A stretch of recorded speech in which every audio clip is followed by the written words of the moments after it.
Hello everyone. Translation के संदर्भ में हम लोग प्रेजेंट टेंस फुल्ली कंप्लीट कर चुके हैं। यदि आप लोग वो वीडियो नहीं देखे हैं तो आप डिस्क्रिप्शन बॉक्स में वो लिंक है, जाकर के उस वीडियो को देखिए। आज हम लोग सिंपल पास्ट अर्थात पास्ट इंडेफिनिट टेंस को शुरू करने वाले हैं। सबसे पहले पहचान देखेंगे सिंपल पास्ट का। कह रहा है कि हिंदी वाक्यों के अंत में आ, या, ई, ए, ता था, ती थी, ते थे आदि आते हैं। बात करेंगे सबसे पहले अफर्मेटिव सेंटेंस की। फॉर्मेट देखिए, इसका फॉर्मेट है सब्जेक्ट प्लस मुख्य क्रिया का second form plus object. Subject चाहे सिंगुलर हो या प्लूरल हो, दोनों के साथ हम मुख्य क्रिया का सेकेंड फॉर्म का यूज़ करेंगे। चलिए एग्जाम्पल देखते हैं। उसने कल मुझे एक कलम दिया। उसने यानी he gave me a pen yesterday. उसने अपने पिता को एक पत्र लिखा, देखिएगा, या आ। She wrote a letter to her father. मैं गत वर्ष मतलब पिछले वर्ष इस घर में रहता था। I lived in this house last year. Clear है ना। जो भी इसका जो एक्सेप्शन है, अपवाद हैं, उनको हम बाद में डिस्कस करेंगे इस वीडियो के अंत में। ठीक है, आइए आगे बढ़ते हैं। सेकंड है हमारा निगेटिव सेंटेंस। जो निगेटिव सेंटेंस का फॉर्मेट देखिए, सब्जेक्ट डिड नॉट, मुख्य क्रिया का फर्स्ट फॉर्म, ध्यान रखिएगा, मुख्य क्रिया का फर्स्ट फॉर्म ऑब्जेक्ट। सेम आपको बता दें, जो हम लोग सिंपल प्रेजेंट पढ़े हैं उसमें डू डज नॉट का प्रयोग होता था, इसमें डिड नॉट का प्रयोग होता है। क्लियर है। एग्जाम्पल देखते हैं। वह कल हॉकी नहीं खेला, यानी he did not play hockey yesterday. मैं कभी देर से नहीं आया। देखिए, कभी नहीं आया है तो नेवर का प्रयोग करते हैं। और एक बात आपको और बता दें कि आई नेवर केम, देखिएगा, मुख्य क्रिया का सेकेंड फॉर्म है। और फॉर्मेट मैंने क्या लिखा है, तो यहाँ पर देखिए मैंने स्टार बनाया हुआ है। इसको मैं अपवाद में आपको समझाऊंगा कि क्यों मुख्य क्रिया का सेकेंड फॉर्म आया है। ठीक है, लेकिन आप लोग ध्यान में रखेंगे कि इसमें मुख्य क्रिया का फर्स्ट फॉर्म यूज होता है डिड नॉट के बाद। अगला देखिए, छात्रों ने प्रश्न हल नहीं किए। The students did not solve the questions. Clear है। नेक्स्ट आ जाइए। अगला है इंट्रोगेटिव सेंटेंस। इंट्रोगेटिव सेंटेंस में आपको पता है दो प्रकार के प्रश्न पूछे जाते हैं। पहला है यदि प्रश्नवाचक वाक्य क्या से शुरू हो तो फॉर्मेट देखिएगा, सबसे पहले डिड का प्रयोग करेंगे, फिर सब्जेक्ट, फिर मुख्य क्रिया का फर्स्ट फॉर्म, फिर ऑब्जेक्ट और लास्ट में क्वेश्चन मार्क। क्लियर है। एक एग्जाम्पल, क्या उन्होंने बॉर्डर फिल्म नहीं देखी। देखिएगा, एक बात और आपको बता दें, यह क्या से शुरू हुआ है लेकिन नहीं भी आया है।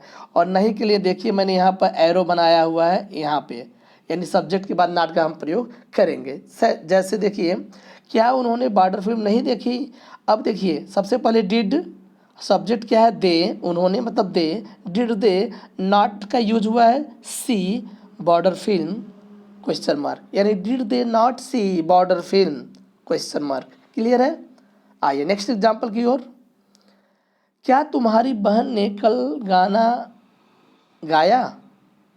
क्या तुम्हारी बहन ने कल गाना गाया, यानी क्या से हो तो डिड योर सिस्टर, देखिएगा मुख्य क्रिया का first form, sing a song yesterday question mark. क्या कालका मेल ठीक समय आई, यानी डिड कालका mail arrive in time question mark. Clear है।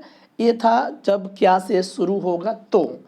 लेकिन नेक्स्ट बता रहा है कि जब प्रश्नवाचक शब्द वाक्य के बीच में आए तो क्या फॉर्मेट होगा। तो सबसे पहले WH, फिर डिड, फिर सब्जेक्ट, अगर वाक्य निगेटिव होगा तो यहाँ पर नॉट का प्रयोग करेंगे, फिर मुख्य क्रिया का first form object question mark. जैसे राम कब लौट कर आया। देखिएगा, राम कब लौट कर आया, कब बीच में आया तो सबसे पहले व्हेन डिड राम रिटर्न। तुमने कल क्या खाया था, क्या बीच में आया है, what did you eat yesterday. What did you eat yesterday. Format देखते रहिएगा, एग्जाम्पल देखते रहिए। नेक्स्ट है वह इस वर्ष कैसे पास हुई, वह इस वर्ष कैसे पास हुई। हाउ कैसे है तो how did she pass this year, question mark. तुम मेरे साथ क्यों नहीं, देखिए क्यों नहीं आया है यानी इंट्रोगेटिव नेगेटिव। तो सबसे पहले क्या करेंगे वाई, यानी why did you not run with me, तुम मेरे साथ क्यों नहीं दौड़े, यानी why did you not run with me. Clear है ना, यह था आपका पास्ट इंडेफिनिट टेंस। अब उसका पास्ट इंडेफिनिट टेंस का ही हम लोग पढ़ेंगे आज अपवाद। इसके बाद अपवाद में समझ लीजिए क्या क्या होता है।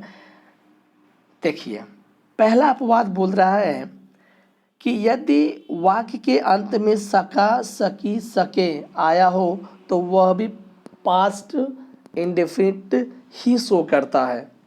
क्लियर है ना, लेकिन आपको बता दें कि जैसे हम मुख्य का सेकेंड फॉर्म यूज़ करते थे ना, लेकिन यहाँ पर सब्जेक्ट और कुड का प्रयोग करेंगे तो मुख्य क्रिया का फर्स्ट फॉर्म आएगा। देखिएगा फॉर्मेट, जैसे एग्जाम्पल से क्लियर होगा। वे मुश्किल से मैच जीत सके, यानी they could hardly win the match. शेर हिरन को होगा, यानी शेर हिरन को नहीं पकड़ सका, अर्थात हो जाएगा the lion could not catch. देखिएगा कुड नॉट के बाद क्रिया का first form catch the deer. और नेक्स्ट है जयचंद्र पृथ्वीराज को न हरा सका, यानी Jaichandra could not defeat Prithviraj. Clear हुआ, यानी सका सकी और सकी वाक्य के अंत में आता है तब भी वह पास्ट इंडेफिनिट ही माना जाता है और उसका जो ट्रांसलेशन होगा कुड या कुड नॉट से होगा। क्लियर है, ये पहला एक्सेप्शन था, अपवाद था। नेक्स्ट कह रहा है यदि वाक्य में कभी नहीं, देखिएगा अभी मैंने अभी तुरंत पहले मैंने एक एग्जाम्पल दिया था। कह रहा है कि यदि वाक्य में कभी नहीं कभी नहीं, कोई नहीं, कुछ नहीं का प्रयोग हुआ है तो नेभर, कभी नहीं का मतलब नेभर, कोई नहीं मतलब नन, और कुछ नहीं नथिंग के साथ मुख्य क्रिया का सेकेंड फॉर्म का प्रयोग होगा। मैंने बोला है ना कि मुख्य क्रिया का सेकेंड फॉर्म क्यों होगा, मैं आगे बताऊंगा। कह रहा है कि कभी नहीं, कोई नहीं, कुछ नहीं अगर हिंदी वाक्य में आया है तो हम नेवर, नन और नथिंग के साथ मुख्य क्रिया का सेकेंड फॉर्म का प्रयोग करेंगे। यदि कुड के साथ नेवर और नॉट का प्रयोग हुआ है तो वहाँ पर मुख्य क्रिया का फर्स्ट फॉर्म होगा, जैसा ऊपर मैंने अभी बताया है। देखिए एग्जाम्पल देखिए, कह रहा है कि उसने ताजमहल कभी नहीं देखा, उसने ताजमहल कभी नहीं देखा, अर्थात ही नेवर सा मुख्य सेकेंड फॉर्म। देखिएगा निगेटिव है, निगेटिव में हम जब डिड नॉट का प्रयोग कर रहे थे तो मुख्य क्रिया का फर्स्ट फॉर्म आ रहा है, लेकिन यहाँ पर हम नेवर का प्रयोग कर रहे हैं तो मुख्य क्रिया का सेकेंड फॉर्म आएगा, यानी सा द ताजमहल। हमने कल कुछ नहीं किया, यानी वी डिड, डू मने करना, सेकेंड फॉर्म डिड, हमने किया, नथिंग मतलब कुछ नहीं, यस्टरडे मने कल, यानी हमने कल कुछ नहीं किया। क्लियर है, किसी ने मेरी सहायता नहीं की, यानी नन, किसी ने नहीं मतलब नन हेल्प्ड मी, यानी किसी ने मेरी सहायता नहीं की। नेक्स्ट एग्जाम्पल, शीला तेज नहीं दौड़ सकी, यानी शीला कुड नॉट, देखिएगा रन नहीं है, क्या है रन, जैसा मैंने अभी बताया है कि Sheela could not run fast. Clear है, ओके। तीसरा कह रहा है कि जो हाउ मेनी है, हाउ मच है, विच बुक, विच आ जाए, हुज आ जाए, व्हाट आ जाए के साथ नाउन का प्रयोग होता है, यानी उनके तुरंत बाद, हाउ मेनी है तो उनके तुरंत बाद नाउन ही आएगा, हाउ मच है तो नाउन ही आएगा। देखिए विच आएगा तब भी, हुज आएगा तब भी। कह रहा है कि व्हाट के साथ नाउन का प्रयोग किया जाता है। तुमने किसकी पुस्तक पढ़ी थी, तुमने किसकी पुस्तक पढ़ी थी, यानी किसकी पुस्तक मतलब हुज बुक, हुज के बाद देखिएगा बुक, बुक बोले तो नाउन, हुज बुक। फिर डिड का प्रयोग हुआ है, डिड यू रीड। उस बच्चे ने कितना दूध पिया, कितना का अंग्रेजी क्या होता है, how much, milk, how much कितना दूध मतलब हाउ मच मिल्क डिड उस बच्चे ने यानी that baby drink question mark. Clear है ना। यानी ऐसे अगर आ जाए तो हाउ मच, हाउ मेनी या विच या हुज के बाद हम नाउन का प्रयोग करके बनाएंगे। क्लियर है। आइए नेक्स्ट एग्जाम्पल चलते हैं। अगला एग्जाम्पल कहता है कि यदि हु सब्जेक्ट काम करे तो हेल्पिंग वर्ब डिड का प्रयोग नहीं होता है। हु, हवा को किसने देखा, यानी हु आया है तो श्योर है कि हम नॉट का प्रयोग मतलब डिड का प्रयोग नहीं करेंगे।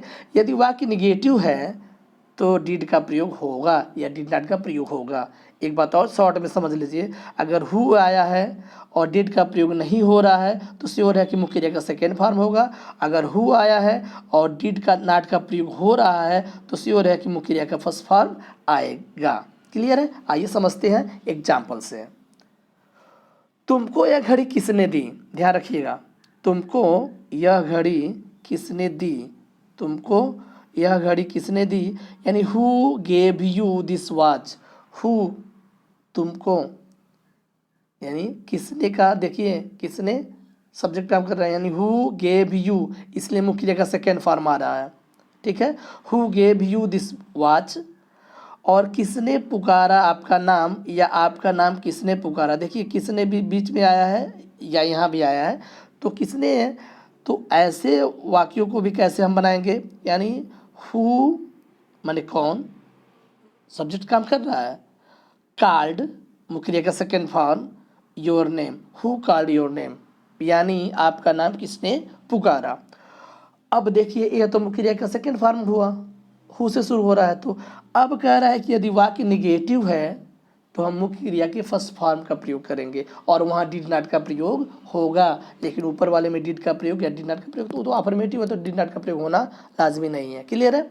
आइए, सुभाष चंद्र बोस का नाम कौन नहीं जानता, सुभाष चंद्र बोस का नाम कौन नहीं जानता था। अब देखिए, यानी हु डिड नॉट नो, अब देखिए हु के साथ डिड नॉट भी आ रहा है, मुख्य क्रिया का फर्स्ट फॉर्म आ रहा है। Who did not know the name of Subhash Chandra Bose. Clear. Next और last, use of to, use of use to का प्रयोग। देखिए मैंने ऑलरेडी पढ़ा चुका है यूज टू, यानी जब मैं मॉडल ऑक्सिलरी पढ़ा रहा था तो उसमें मैंने पढ़ाया है यूज टू का प्रयोग कहाँ कैसे किया जाता है। भूतकाल की आदत को दर्शाने के लिए यूज टू का प्रयोग किया जाता है जो वर्तमान में न होता हो, यानी पुरानी बातें जो अब नहीं होती हैं वह हम आपसे शेयर करते हैं, बताते हैं, तो वह यूज टू का प्रयोग वहाँ होता है। जैसे देखिए, मैं रोज़ टहलने जाया करता था, मैं रोज़ टहलने जाया करता था, यानी वह काम अब नहीं होता है। यानी I use to go for a walk daily, for a walk daily. Next है, वे छुप छुप कर, या वे छुप छुप के रोया करते थे। देखिएगा, वे छुप छुप के रोया करते थे, ये पुरानी बातें हैं, अब नहीं ऐसा होता है। वे छुप छुप के रोया करते थे, यानी they use to weep while hiding, they use to weep while hiding. ये एक्सेप्शन था पास्ट इंडेफिनिट टेंस का। आई होप आपको समझ में आ रहा होगा। मिलते हैं नेक्स्ट वीडियो में पास्ट कंटीन्यूअस टेंस या प्रोग्रेसिव टेंस के संदर्भ में। ओके, तब तक पढ़ते रहिए, सुरक्षित रहिए। Thank you.